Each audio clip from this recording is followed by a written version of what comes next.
British commentator and loudmouth Piers Morgan on a podcast recently went one-on-one with Candace Owens, to keep putting in the forefront forms of perversion, who just got back into the game. They talk about a myriad of things, including the coof and the magical vax. Fuck. At one point, she trumps Piers by saying, you know what? People died suddenly. I'm Jazz Berganzo on this.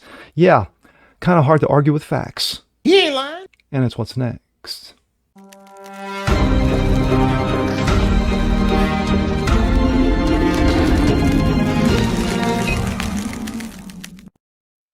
What's up, everyone? Jazz Berganzo, what's next? Daily Dose, another episode for you.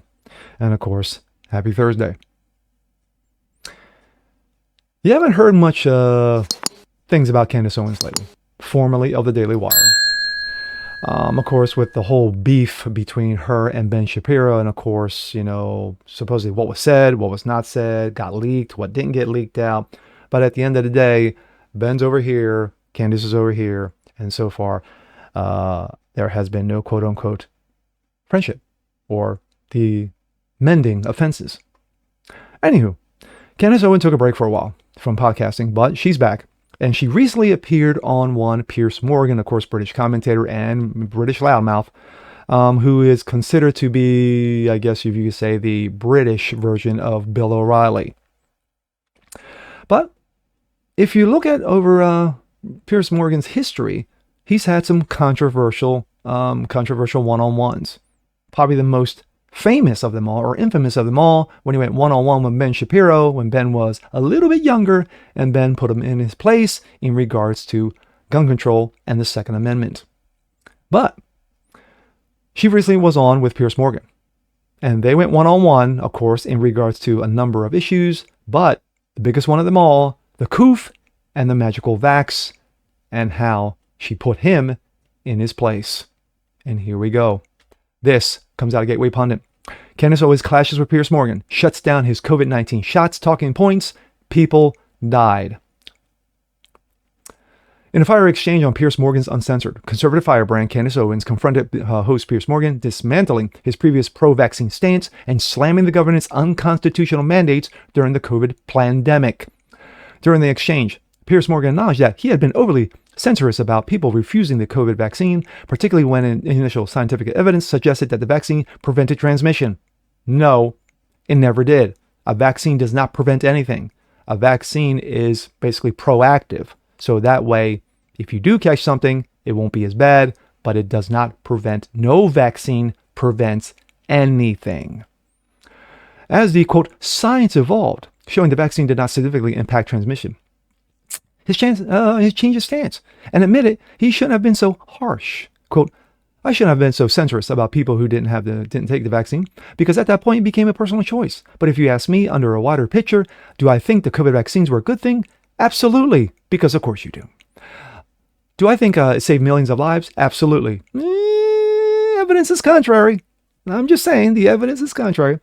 Do I think a deliberate attempt to discredit all science involved in the COVID plandemic is a dangerous thing for society? Absolutely. Do I know lots of people who died from COVID who would potentially have been saved by a vaccine, and had they been when they caught the virus? Absolutely. So do not take my one clarification about the ability of a vaccine to prevent transmission as being some great mea culpa. Owens hit back, and hit back hard, calling out Morgan's change of stance as significant admission of error. She criticized him for promoting an experiment vaccine, for discouraging people from listening to independent voices who urged caution. Quote, that's a huge mea culpa, Piers. That's a huge mea culpa, because that means you want people to go out there and get an experimental vaccine in their arms and encourage them not to listen to independent voices. That's a huge mea culpa. People died from the vaccine, said Owens. Facts. Candace Owens strongly disagreed, arguing that the COVID-19 shots caused more harm than good. She recounted that personal experiences of people she knew who suffered severe side effects, and people who still suffer them to this day, including blood clots and other health issues. Owens highlighted her belief that the government and pharmaceutical companies are driven by profit rather than public health. Facts. People died from the vaccine response, and by that way, I want to be clear for people who are watching this, saying still get it. I'm still saying don't, just so you can hear a different opinion. Do not allow government to put that in your arm. God's system works. The government is not fixing you in any regard. Owens said, but let's watch the exchange. The mainstream narrative in the beginning. Don't just keep talking. What do you think I've expressed regret about with COVID? Well, let me ask you, are you still standing by all the stuff you said about people being idiots for not getting the vaccine? Yeah, the only thing I changed, because the scientific advice changed, and I've accepted that if there was another health pandemic, I would not rush to accept scientific advice in real time as actually 100% irrefutable, never to change, because science evolves, and especially in a health emergency. The one thing I have said I changed my mind over, because the science advice changed, was that originally they advised that if you had the vaccine, then you could not transmit the virus. And I was then very censorious towards people who simply refused to have the vaccine, because I said, it's not about you, it's actually about your ability to transmit it and maybe infect more vulnerable people. And I thought it was selfish. Well, that's a pretty big change. Well, hang on, let me finish. And I was very censorious, way too censorious. I've admitted that. Shouldn't have been so censorious.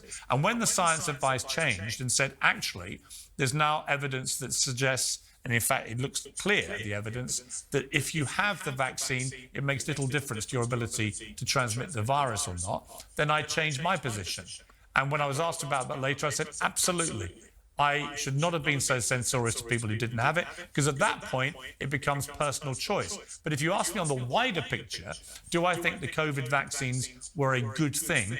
Absolutely. Do I think they saved millions of lives? Absolutely. Do I think the deliberate attempt to discredit all science involved in the COVID pandemic is a dangerous, dangerous thing for society? The Plandemic. Absolutely. Do I just know trying to make people corrections. who died from COVID who would potentially have been saved by a vaccine if it had been there when they caught the virus? Absolutely. So do not take my one clarification about the ability of a vaccine to prevent transmission as being some great mea culpa that I think... That's a huge mea culpa, Piers. That's a huge mea culpa. That's a huge mea culpa. Because that means that you let people to go out and to get an experimental vaccine in their arm and encourage them not to listen to independent voices that were saying, hold on. That's a huge mea culpa. People died from the vaccine. So you're talking about people that died from not getting it. There have been scores of people who died from the vaccine. There have been scores of people like my grandfather who got the vaccine and then were dead within 1 year because it led to their dementia suddenly spreading or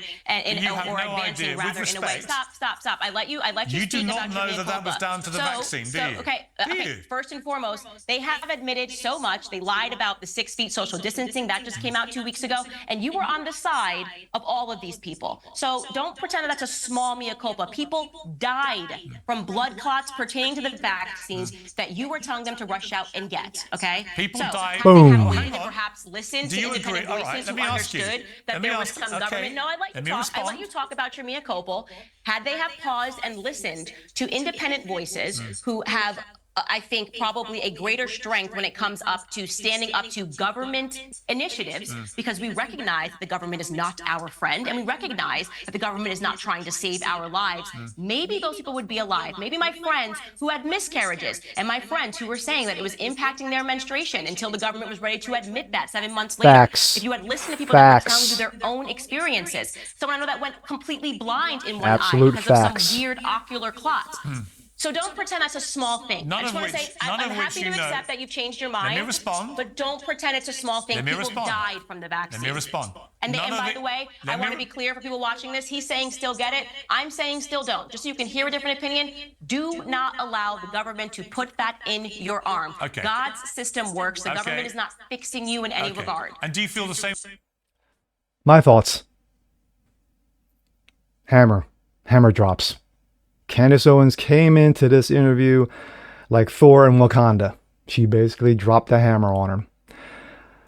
But the thing is that we were lied to. At the end of the day, we were lied to. Yeah, Fauci, just a couple weeks ago, in front of Congress. The 6 foot thing, made it up.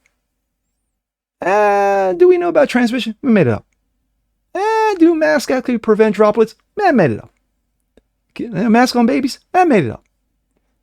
Should we have mandated, churches be shut down, works be shut down, businesses be shut down, people who lost businesses, who don't get them anymore, who will never see those businesses ever again? It was based on faux science, or Fauci science. Now, I don't mean to bring this back up to Trump, but Trump put Fauci in charge. And you put little Napoleon in charge, look what you got. Napoleon put the fucking scare in everyone. Yes, there were people who died of the COVID plandemic. But yes, there were people who died of the vaccine and people who are suffering major, massive side effects because of it. How many young people between the ages of 20 and 40 who are in great physical health all of a sudden got myocarditis, strokes, heart attacks, but yet they were coincidences? But at the end of the day, Candace woke up and chose violence. And she aimed it right at Piers. And with that being said, I'm Jazz Berganzo. This is What's Next. Want to see more like this? Please leave a comment below. Like it, share, subscribe to it. Hit that notification bell so you guys never miss a thing. Continue spreading word about the show. Appreciate you guys watching. And we'll see you next time. Peace.